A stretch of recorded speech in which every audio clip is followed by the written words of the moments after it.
What up, what up, what up? Y'all already know this is Punch Drunk Boxing, aka Mr. Moo, shot himself. Ladies and gentlemen, what a weekend of boxing it was. What a weekend of boxing it was. Ladies and gentlemen, the heavyweight division was alive and well. Last night, of course, we saw the big bang. Zhang versus Joyce, the rematch. And my goodness, what a right hand from the big bang. Landed in the third round, knocking out Joyce. He went night-night. Nap time. Man, I actually thought that Joyce was going to do better in the rematch. But damn. Wow.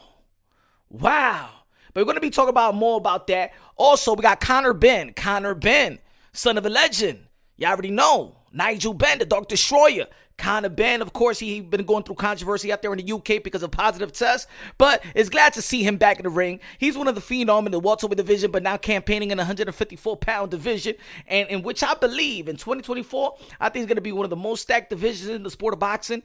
Of course, we got Keith Thurman probably going to be moving up. We got Danny Swift Garcia out there campaigning. We still got Brian Castano, Jermell Charlo going to be fighting Canelo Alvarez, moving up 2 divisions up. We're going to be talking about that as well, but we still got Fundora. We got Erickson Lubin going to be fighting in the undercard of Charlo versus Canelo. Earl Spence probably going to be moving up. Bud Crawford probably going to be moving up. Virgil Ortiz already moved up. Boots Ennis, I believe, eventually is going to move up because he's a big welterweight. So Benn, who is trying to lock down the fight with Chris Eubank Jr., you already know last year it fell off because of the positive drug test, in which Benn, pleads his innocence and things of that nature. He's going to keep on fighting for his innocence. But I'm glad to see him back in the ring. Did his thing versus Rodolfo Orozco. My goodness. And I'm saying like this, man. Talking about positive tests, man. Man, the way that Benn was landing them shots, throwing and landing them shots for 10th rounds. Benn won that fight, a unanimous decision, 10-round decision. But damn, Benn was landing some shots that I couldn't even believe how Rodolfo Orozco was still standing up. I was starting to question, should he get tested? Damn. Because, man, I'm like, I know that's going to play into effect. When the adrenaline start pumping, y'all athletes as well. People that's familiar to being an athlete and familiar when adrenaline is pumping. It feels like you could take shots that you normally wouldn't take. You could play basketball, you could bust an ankle and stuff like that and twist your ankle, and still keep playing because your adrenaline is pumping. So he was taking some shots that I think that, man, anybody could have gone down. He was taking hella headshots, pause. But, man, it was glad to see Benn back in the ring. I think he could really have a country behind him. He's an entertaining fighter. I like his style. I like his charisma. I like the way they pushing him. It's not necessarily last year and stuff like that. But I like the way that they pushing him. I like the father and son collaboration. You already know fatherhood is prominent in the sport of boxing. Nigel Benn is a legend. Shout out to Nigel Benn.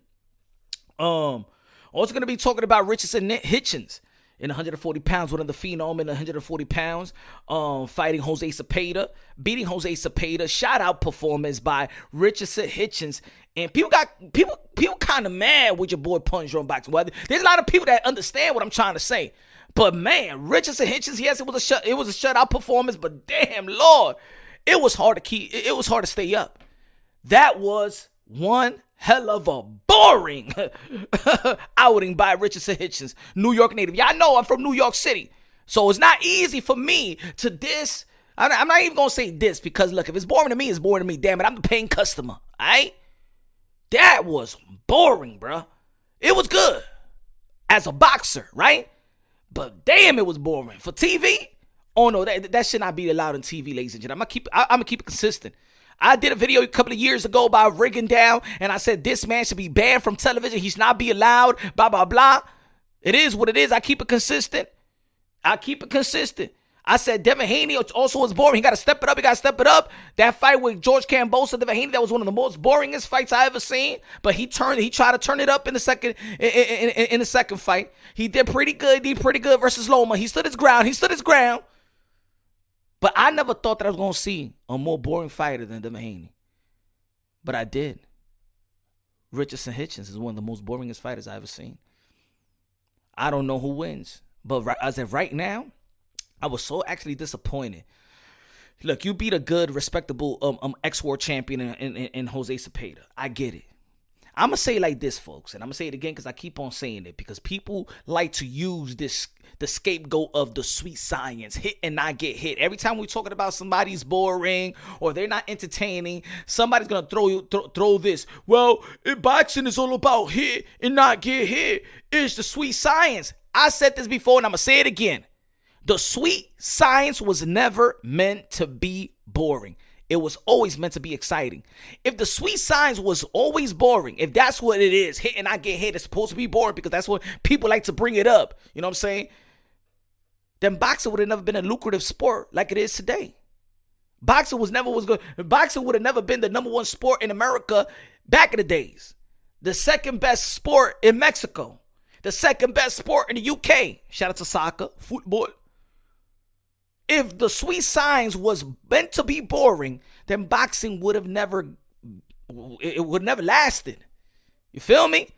The sweet science was always meant to be exciting, and I have to re-educate the people, even the people that's in boxing that like to use, like Richardson, Hitchins say, you know, I was taught he said in the post-fight interview, I was taught in the gym, hit and not get hit. Cool, I'm all good for that. I just don't want to see tag your it. I don't want to see that. I don't want to see a little pity pat. I don't see no jab and grab and jab and leave and jab and run and grab. And I don't want to see none of that. Because this is what I'm talking about. Look, the hit and I get hit. Mike Tyson, what was his style? What was Mike Tyson's style? The peekaboo. Slip, get into you, pause. You feel me? Slip, throw, hook to the body, the uppercut, stuff like that. But it was always getting out of line. Hit and not get hit. He was exciting. Pernell Whitaker was exciting. Pretty Boy Floyd was exciting. Sugar Ray Leonard was exciting. Oscar De La Hoya was exciting. When you think these guys doesn't exhibit the hit and not get hit strategy, Willie Pep back in the days was the most exciting fighter in his time. But he was the definition of hit and not get hit. He was the definition of the sweet science. And let's not forget that the sweet science was named. The name and the phrase sweet science was invented by a journalist, an independent journalist just like me and you.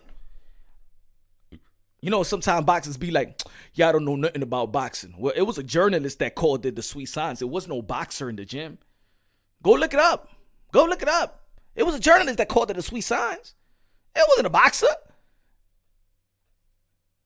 So you gotta respect even the journalists and independent media like folks, you know what I'm saying? Because sometimes y'all try to throw us under the rug and stuff like that, not giving the respect, always trying to bully us and saying, well, you know what I'm saying, you never been in the ring, you don't know nothing about boxing, using the Roger Mayweather phrase. Shout out to Roger Mayweather, rest in peace. But let me tell you like this, man, it's us that pump y'all. We pump life into the sport of boxing just as much. Y'all don't fight enough. Y'all fight like 1-2 times a year. Yeah, we talking about y'all every day. And at the end of the day, it's all about preserving the sport of boxing. That's what I'm here for. Preserve the sport of boxing, the modern day warriors, modern day gladiators that put their life on the line for pure entertainment. I understand, but that was boring yesterday. And that should not be televised. And you know why? He knows that it was boring. Even Eddie Hearn understand. He didn't like it. You don't understand? Because if you look at the post-fight interview, Richardson Hitchins, he was actually saying, my fault. He knows. And he also told Eddie Hearn, my fault. You know my fault. You know when you showcase throughout a 12-round bout, by midway, if you have more speed, more intellect, more footwork, IQ, athleticism, punch selections, you are levels above. Hitchins was levels above his Jose Zepeda in every category.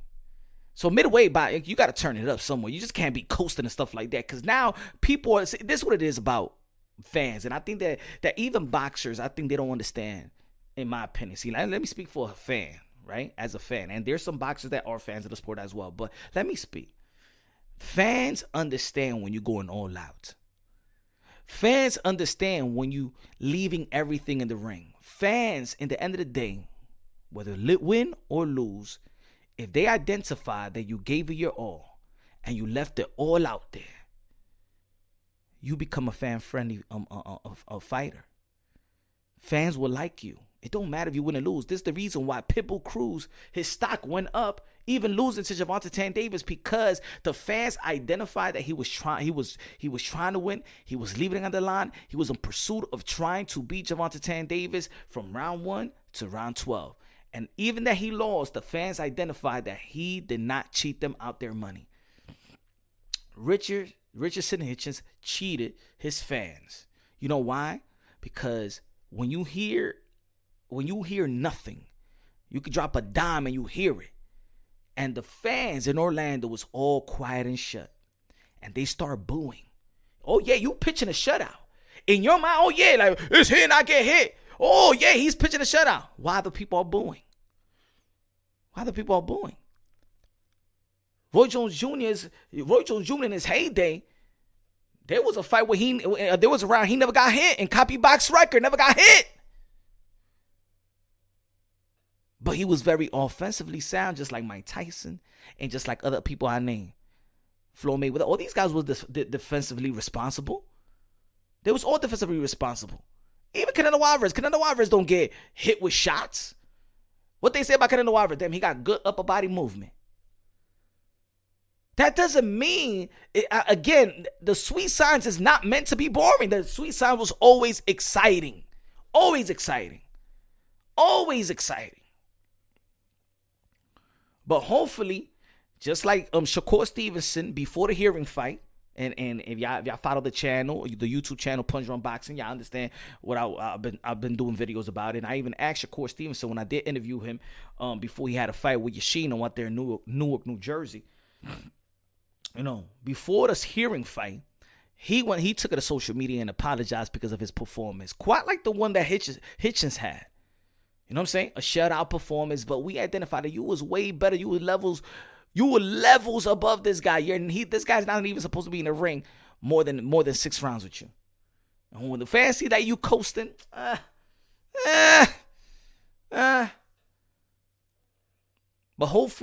then Shakur Stevenson, he took it to social media. He apologized, said that he's not going to perform like that again. And he displayed his power versus hearing, displayed his excitement and power versus Oscar Valdez, displayed his power, excitement, defense, everything, ring IQ in all these fights. After that fight that he had prior to the hearing fight. Ain't nobody saying that Shakur Stevenson is boring no more. And he's still defensively sound, doesn't get touched, doesn't get hit. Good jab, sits on his punches more. Because now he's young. So shout out to Hitchins, he's young. But it's like Shakur Stevenson is so sure that he knows that I'm quicker than you. So if I shoot my shot, I'm good enough and quick enough that I could shoot my shot. And in return, I could dip, slip, duck, catch your shot simultaneously. Maybe that's what Hitchins need to learn. Maybe he's young and he needs to put more fights. And he could get it all together. So for right now, you know what I'm saying? As of right now, it was boring. It is boring. But hopefully, you know what I'm saying, New York native, Haiti in the building, Brooklyn in the building. Hopefully he put it together, put everything together and stuff like that. Again, Conor Benn, I was saying in the beginning, it was good to see him back in the ring. I don't know. I don't know if they doing a disservice to him in the UK. I think they have a star right now in Conor Benn, and I think they fogging up his light. Now, of course, you got to be accountable for the test the positive test. But let me tell you like this: if that result would have never hit the news, even the commission would have gone with the fight.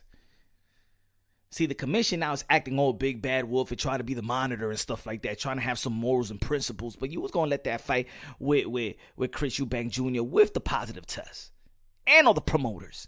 And the fighters as well. So now you guys want to act like the good guy and want to pinch Conor Benn like he the bad guy. Everybody is accountable. Everybody's accountable. So let this man do what he need to do in the UK. Let him redeem himself. Just get tested. Just like when Canelo Alvarez got popped dirty with computer and stuff like that. The WBC and the VADA testing, he started getting tested more than anybody in the sport of boxing. Just let it kind of been. Because everybody dropped the ball. Everybody's accountable. The BCC trying to act like they on some moral stuff right now. Nah. But it was glad to see him back in the ring. I would love to see Conor Benn mix it up with the guys like Virgil Ortiz. You know what I'm saying? Keith Thurman. Boots Ennis. Brian Castaño. I think that would be a hell of an entertaining fight right there. With the styles. Erickson Lubin. All these fights are very, very good. Maybe he get a Tony Harrison. I mean, Tony Harrison's moving up to the middleweight division and stuff like that. But I think he could get a lot of fights, man. 154-pound division is going to be stacked and lit. The Big Bang. The Big Bang. Damn, what a hit, y'all, man. The Big Bang. Zhang beating Joyce, knocking him out cold. I believe that's knockout of the year. I believe that is knockout of the year. The Big Bang. Now everybody's talking about the Big Bang Zhang versus Tyson Fury. Huh? Oh, you have respect for me now. You did respect for me. Oh, you talk about Wilder, Fury. You talk about AJ Wilder. You talk about Usyk, Fury. Nobody mentioned my name. I won war. I'm Chinese warrior. I won war too. Oh, now you are respecting me. I beat Joyce. I knock him cold. Oh, you ducking me. These guys are ducking me like Frank Martin ducking Shakur Stevenson. Hey, man. You saw him call out. Zhang called out Tyson Fury yesterday. I want Tyson Fury. I want war. I want war with Big Dummy. I want war. Yeah, man. Big Bang gotta talk, man. He gotta talk. Talk your ish, Big Bang. Talk your ish. It was a good outing by. I thought, to be honest, man, I thought that Joyce was actually going to beat Zhang in the rematch, to be honest. I thought he was going to pull what Dillian White pulled versus Povetkin. You already know that Povetkin slept Dillian White in the first fight, and then in the second fight, Dillian White did his thing versus Povetkin and stopped Povetkin. I thought it was going to be something like that. And I know if Joyce would have beaten Zhang, people going to be like, see, Errol Spence could do the same thing to Bud Crawford if he get the rematch. That's going here, folks. If Joyce would have beaten Zhang, you would have heard and seen people translate that outing with a potential Errol Spence and Bud Crawford rematch. And as you heard, Team Crawford, one of his sparring partners, I forgot his name, said that Terrence Bud Crawford is looking to fight in 147. He wants to fight Errol Spence in 147. And now you got Errol Spence fans, these fanboys. I think they need some help, for real, bro. They need help. These Errol Spence fanboys, man, it's in this community, in the YTBC and stuff, they really need some help. And, you can't even, it's not even Errol Spence, because Errol Spence, he's feeding him narrative. It's not like Deontay Wilder. Deontay Wilder was feeding these boxing content creators and these independent journalists, independent media, narratives and stuff like that. But Errol Spence, no excuse. There's no excuse. He's on vacation with his family, with his girl and stuff like that. People's creating these narratives around it. No, he will be better in 154 because, you know what I'm saying, he was drained. Hey, the same thing is going to happen in 154. Just like the Big Bang did Joyce in the rematch, it was worse. Just like Deontay Wilder was slept by Tyson Fury in the trilogy, it was worse. The outcome was worse. And the outcome is going to be worse. You know why? Because Terrence Bud Crawford, like I said then, and I'm going to say it now, and I'm going to keep on saying it. Terrence Bud Crawford live, breathe, the sport of boxing. He's in the gym right now with an 8-pack. After his win, Errol Spence is out there on vacation. And I'm just going by what I seen. I'm just going by the photos. I'm just going by social media. Okay? I don't know if he's in the gym right now, but all I'm saying is he on vacay. He on Nevada State Commission suspension. Bud Crawford is hungry. Bud Crawford is fighting the same trade of Floyd Mayweather. It was Floyd Mayweather still running 4 or 5 miles at 3 o'clock in the morning right now. See, Terrence Bud Crawford, and I said this leading up to the fight, Terrence Bud Crawford forget about the technical side of things, because we all know if we have an eye for boxing, we're all hardcore boxing fans. Some of us can educate the casuals and stuff like that. Bud Crawford is better than Errol Spence in every category. Better jab, better punch selection, better movement, off the back foot, defense, awkward. The intangibles is all there for Bud Crawford. It's over Spence. That doesn't mean that Errol Spence is not on a level. It's just like they say, styles make fights. But I think that Tim's Bud Crawford just been eyeing a chance to get in the ring with Errol Spence for a long time, and been studying him for a long time, and his team been studying it for a long time, and Errol Spence is going through the motions. Errol Spence looked like a fighter that gets prepared when he got a contract on the table, he signs it, and then he's going to the gym. Tim's Bud Crawford stays in the gym. He lives in the gym. So now you dealing with a guy that's a gym rat and got all the skills in the world, pound for pound, number one. You dealing with that. And you think you going to go and fight a rematch and you're going to be on vacation while this guy is still preparing in the gym? Nah. I didn't even know why Errol Spence fans is trying to do that to Earl. Nah. You should fight at 150. The same thing I was saying about Deontay Wilder. See, because they're the same fan base. Deontay Wilder, Earl the True Spence. Both of these guys was the poster boy of these channels and these independent journalists and medias and stuff like that. They was a poster boy. And now they got Devin Haney as their poster boy. Now they're getting mad at Shakur Stevenson because the Frank Martin and Shakur Stevenson back and forth. Frank Martin dug Shakur Stevenson, and since Frank Martin is the fighter of Errol Spence, so the same fan base needs to ish on Shakur Stevenson because Shakur Stevenson is linked to Terrence Bud Crawford. Some tribal ish in the sport of boxing. Some tribal. But it is what it is. And yes, Frank Martin did duck, quack, quack, quack, quack, quack, mighty duck, Oregon duck. Shakur Stevenson, who I regard probably one of the best young of this young era.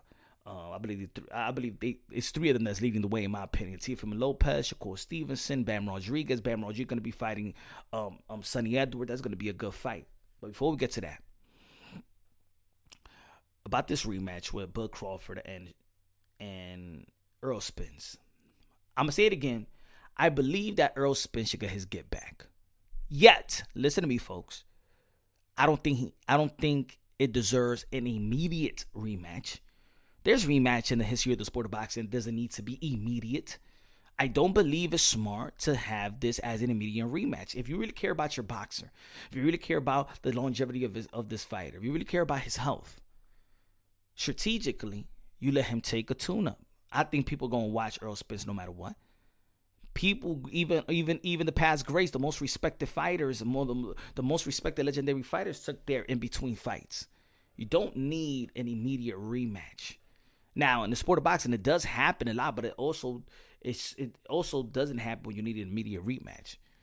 And I think it'll be smart by Errol Spence to get a camp in at 154, feel comfortable, feel strong, and maybe, okay, all right, I do feel strong. I do feel better. I know I can do it. I know I can be better. I know I'm stronger.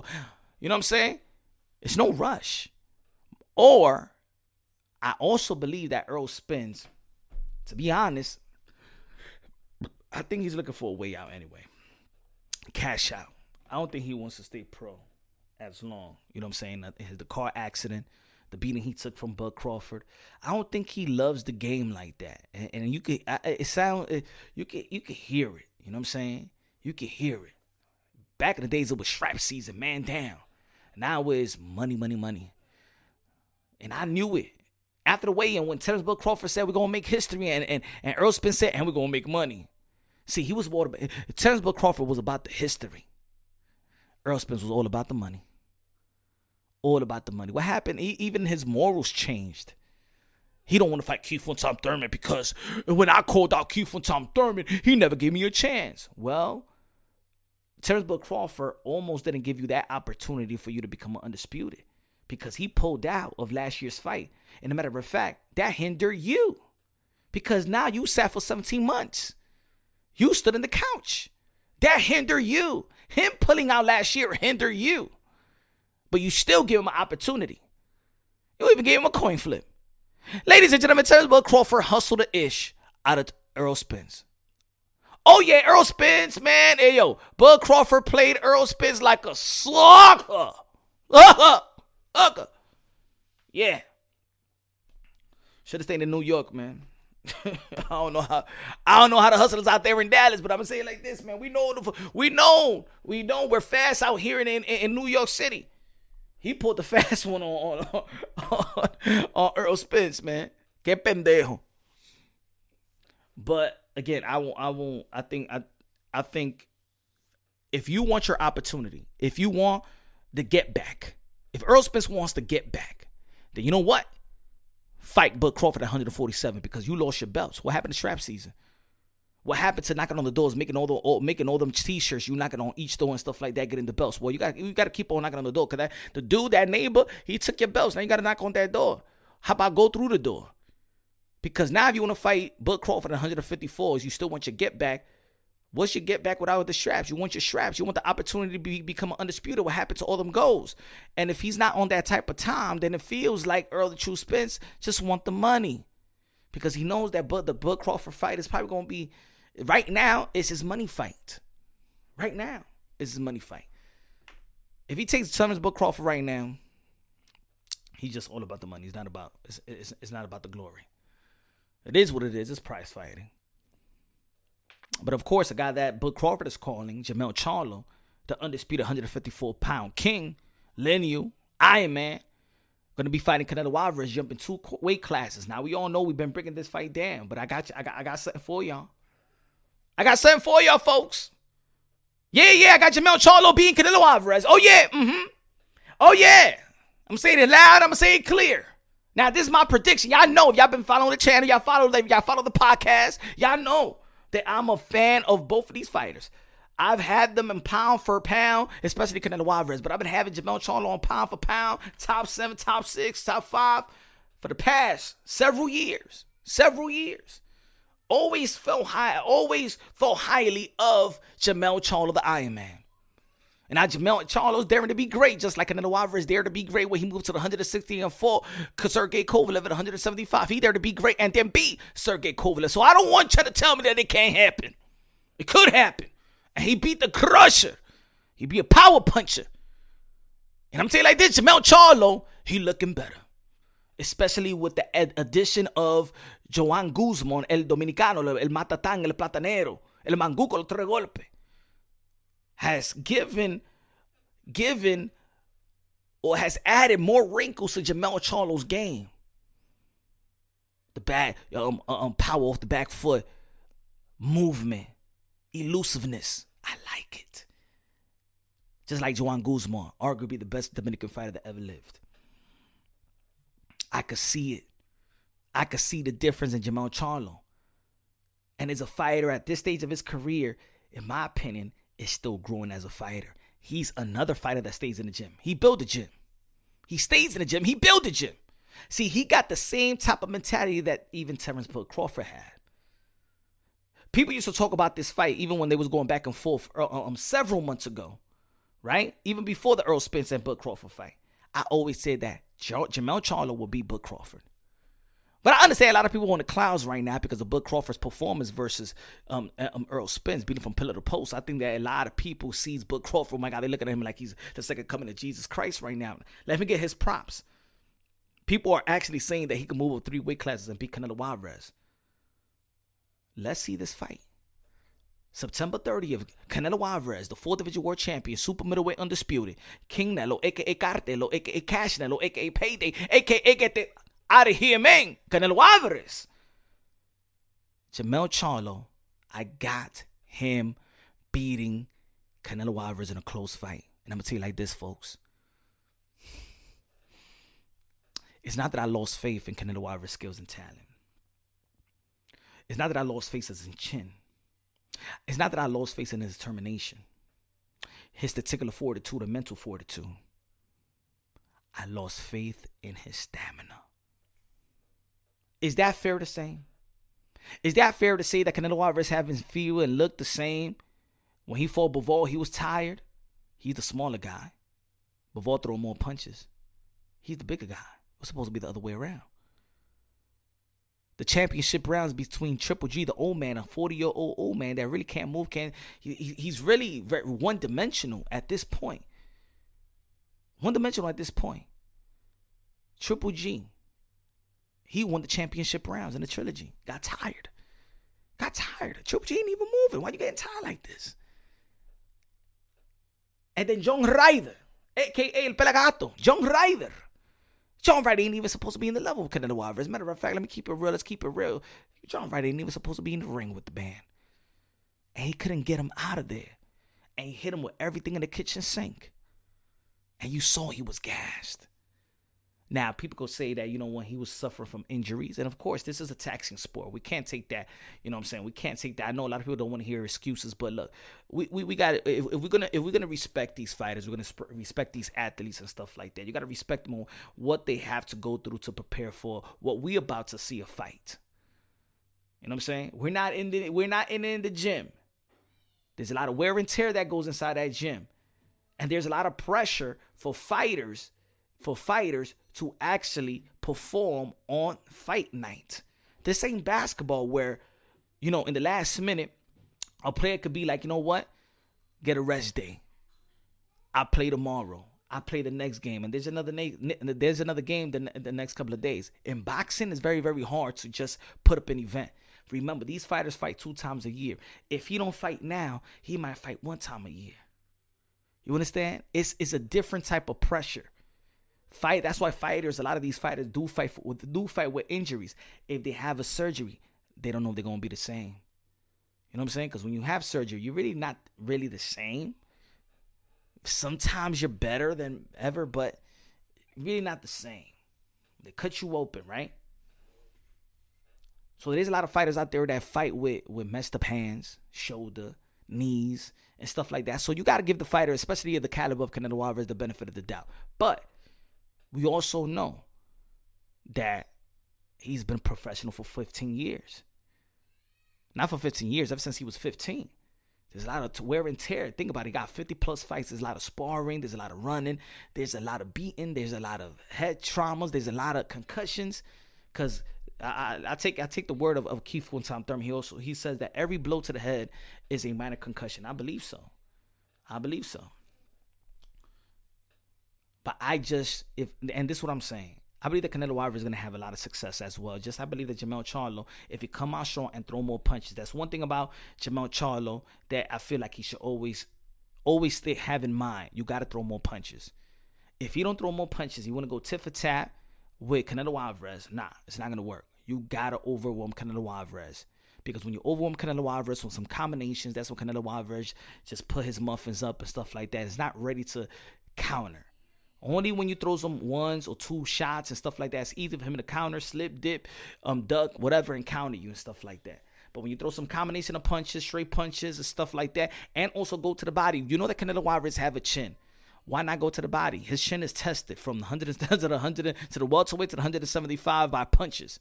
He's tested. And you might not hurt Canelo Alvarez unless if you land shots that he don't see. But if you work the body, jabs the solar plex and stuff like that, I believe you work from the bottom and work your way up top, it's gonna be good in my opinion for Jermell Charlo. But I gotta throw more punches.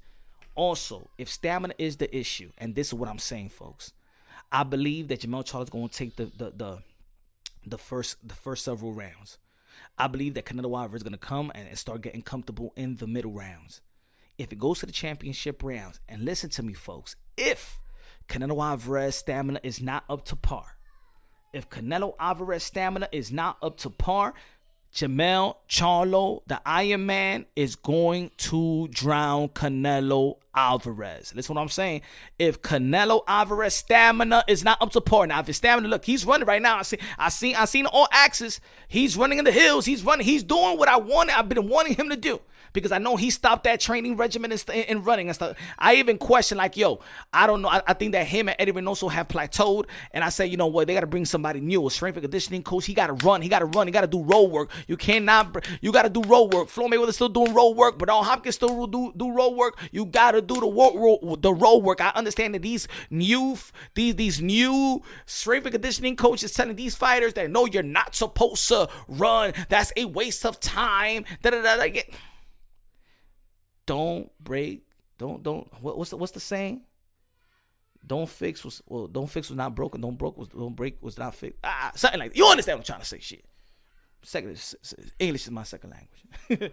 But if Canelo Alvarez's stamina is not up to par, Jermell Charlo will drown Canelo Alvarez. And if he does, I know that a lot of people are going to, of course, I understand a lot of people is not going. This is a very odd prediction. You know what I'm saying? Not a lot of people is predicting Jermell Charlo. I'm predicting Jermell Charlo going to win by upset, going to shock the people, and is going to make people eat crow soup on Sunday morning. And let me say it like this. If Canelo Alvarez loses to Jermell Charlo, even though that for me is a respectable fight, even I mentioned this fight, Undisputed versus Undisputed, before it was even negotiated or even mentioned. I did a video. Go check out. I got the receipts. Go check it out. No, my kids are screaming. If Canelo Alvarez loses to Jermell Charlo, I'm gonna tell you like this: people are going to question his greatness. It's gonna be unfortunate, folks, but I said it once before. If he loses to Jermell Charlo, because there's a lot of there's a lot of fans out there that believe that this should have never been a fight. It should have been Canelo Alvarez versus David Benavidez, La Bandera Roja, the Mexican monster, the Ecuadorian monster, the Dominican monster. It should have been him. And y'all already know Demetrius Andre going to be fighting David Benavidez. We're going to be talking about just a little bit after that. If Canelo Alvarez loses to Jermell Charlo, a guy that it wasn't ultimately respected that Canelo Alvarez have chose him to fight in his first fight in the PBC 3-fight deal, people are going to question his greatness. He won't be labeled as the best Mexican ever, and which is arguably right. They're going to question his greatness of this era if he was that guy. They're going to balloon up Bud Crawford more than ever and put him as number one, as the man of this era, because the lack of respect that people have shown Jermell Charlo for whatever reason they have. I don't know if Jermell Charlo been effing people's baby mamas on the side or something like that. I don't know, disrespect to Mrs. Charlo, but it looks like these people, these pundits, these even journalists, I'm talking about even credible boxing voice opinions, right, have snubbed even Jermell Charlo as undisputed on their pound for pound. And let me tell you like this, how serious is a pound for pound. Because a lot of people be like, oh, no, it's selective, it's opinions. You got to understand that even on ESPN panelists, the people that be voting for these pound for pounds, a lot of these writers do have the voting power to vote you into the Hall of Fame. And if they don't think that you are pound for pound caliber in this era, then they may snub you into the Hall of Fame as well, because they're already snubbing you in this era. In their eyes, you're not even pound for pound of this era being undisputed. So there is this vendetta they have with Jermell Charlo that they're not giving the ultimate respect. I don't know why, but I do, and I have given Jermell Charlo his respect. Been pound for pound top 5, top 6 for several years, like 3 years. I always find him better than Earl the True Spence. Have accomplished more than Earl Spence. They have put Earl Spence above him in the pound for pound list. If Jermell Charlo beats Canelo Alvarez number 1, he's gonna be the pound for pound number 1. Pound for pound number 1. No talks, no debate. I don't want to hear it. I don't give a damn. Oh, but no, you beat Canelo Alvarez, the man of this era, the cash cow, the 4th division world champion. Like I said in the beginning, undisputed in the super middleweight, and he's daring to be great. He's moving up in weight, 2 classes up to fight Canelo Alvarez. Not fighting Lemieux. He's fighting Canelo Alvarez, El Rey, El King, Saul. So. But it's going to be unfortunate for Canelo Alvarez because people are going to question how great he is. Not how great he is, but his precision, his slot. This loss, I'm going to give you an example. If you have Canelo Alvarez as your top, within the top 30s ever in the sport of boxing, top 20 ever in the sport of boxing, let's just say, with this loss, you will put him in the top 50 or 60. That's how much he would drop. You know why? Because people did the same thing with Roy Jones Jr. When Roy Jones Jr. beat Zhang Ruiz to become heavyweight champion of the world, only 2 men in the history of the sport of boxing that done it. That come from the lower division like Roy Jones Jr. did and became undisputed. Him and Floyd Patterson. Remember how he lost to Antonio Tarver. After the John Ruiz fight, he was considered arguably the greatest of all time. There was mentions with Roy Jones Jr., Muhammad Ali, and stuff like that. He was mentioned as the greatest of all time. He was fighter of the decade. This man was unbelievable to this day. To this day. His speed and power, the combination of speed and power was like Muhammad Ali and Sugar Ray Robinson, Sugar Ray Leonard having a baby. Pause. But when he took that loss to Antonio Tarver, that sucked out. That popped the balloon of Roy Jones Jr. Even later on in his career, people wasn't even watching his fights. And he was getting knocked out cold by Glenn Johnson, knocked out cold. It was just, yes, he was a first ballot Hall of Famer. But his legacy and the way that people looked at him, it took a hit. It took a hit. And I'm a Roy Jones Jr. fan. To be honest, I hated that he kept on fighting. I'm like, wow, damn, what's going on? He's getting knocked. Oh my God. People wasn't respecting, like, in his later career, let's be honest, people just wasn't even respecting Roy Jones Jr. like that. And the same thing could happen to Canelo Alvarez if he loses to Jermell Charlo. One thing, losing to a guy that a lot of people think is the biggest threat for Canelo Alvarez. You know what I'm saying? The Bivol lost. He went up in weight. He stood his ground. He didn't get demoralized. He didn't get knocked out. He didn't get stopped. You could respect that loss and still say with Jermell, well, Canelo Alvarez is there to be great. If you lose to Jermell Charlo, a guy that's coming up 2 weight classes up, a guy that nobody see him as a threat to Canelo Alvarez, not from the fans of Canelo Alvarez, not from the haters of Canelo Alvarez. If Jermell Charlo beats Canelo Alvarez, that aura of Canelo Alvarez of this era is done. I believe that Canelo Alvarez is under real pressure. Real pressure. And I think that Jermell Charlo is fighting like he got nothing to lose. Got nothing to lose but everything to gain. Most of the people think he's going to lose. But I got Jermell Charlo winning a close decision in the championship rounds. And people going to be like, well, it's Canelo Alvarez. It's Canelo. Let me knock off this. Let me knock off this narrative. Well, it's Canelo Alvarez. It's a lot of money. He can't win against the scorecards. Let me tell you what he's fighting. He's fighting under PBC. Okay? This ain't Jermell Charlo that's jumping from a top rank coming to PBC.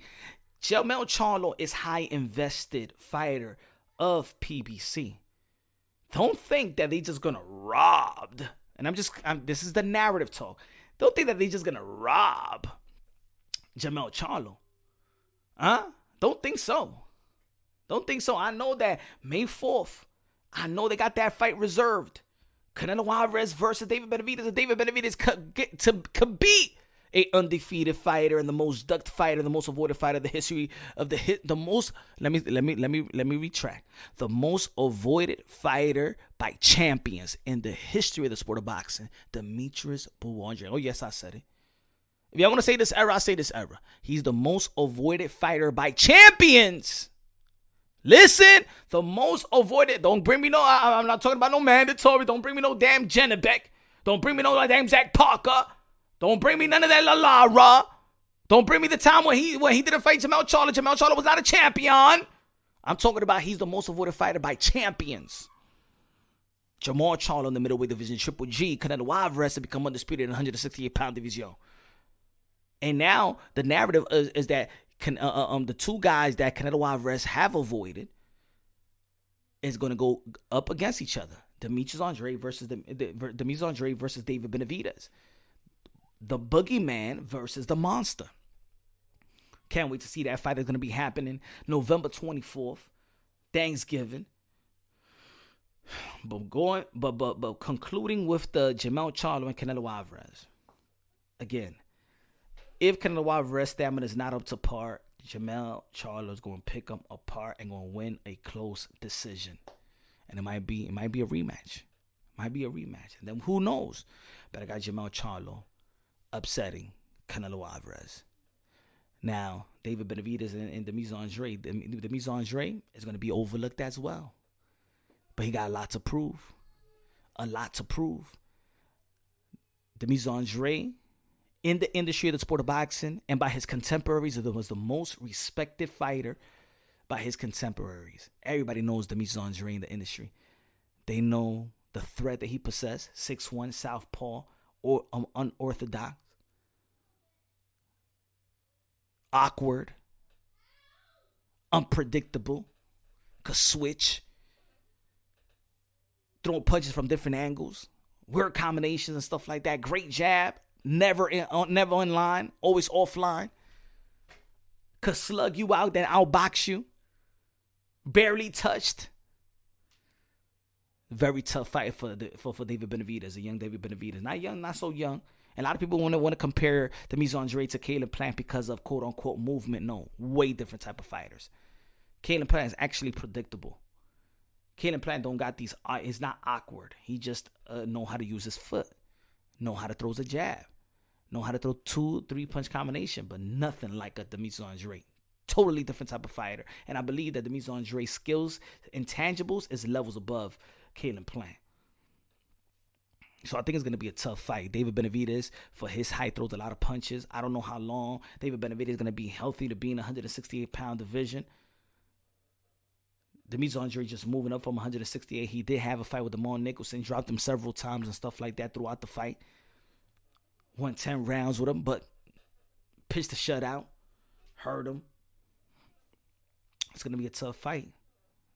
Hey, we might see the winner, Demise Andre, and see Canelo Alvarez. Canelo Alvarez could beat Charlo, or we could have the fight that was supposed to happen a long time ago in 154. If Demise Andre beats David Benavidez and Jermell Charlo beats Canelo, then we get that fight. Oh man, I'm gonna tell you like this, and both of these guys don't really like each other. You're gonna see a Tony Harrison and Jermell Charlo promo back and forth with Demise Andre and Jermell Charlo. And we can still get the Benavidez and Canelo Alvarez. Now, if David Benavidez beat Demise Andre and Canelo Alvarez beat Jermell Charlo, is reserved May 4th. David Benavidez versus Canelo Alvarez. A lot of pieces going to be moving. A lot of narrative is going to be created. A lot of feelings is going to be switching. That's what boxing does. A lot of people wasn't mentioning the Big Bang versus Fury. But now they are. Because what he did to Joyce. And now people ain't even mentioning Joyce. It only takes a year. Several months. Not even a year. When Joyce beat Parker, it was all about, man, I think Joyce is actually going to bring a bigger threat than Alexander Usyk to Tyson Fury. Even Tyson Fury felt the same way. But now look. Things change in the sport of boxing. Things change in the sport of boxing. So you got to be humble.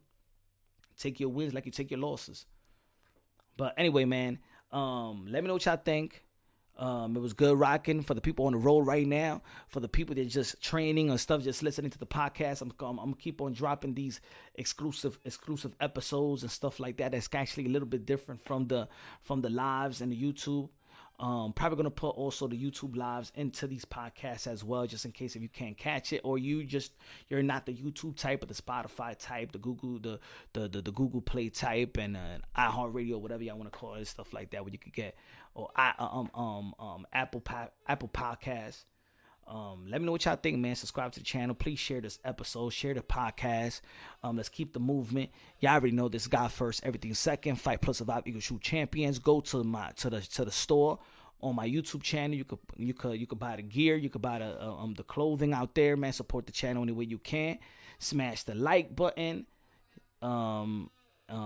Donations right there. Cash App $ Punch Drunk if you want to donate to the movement.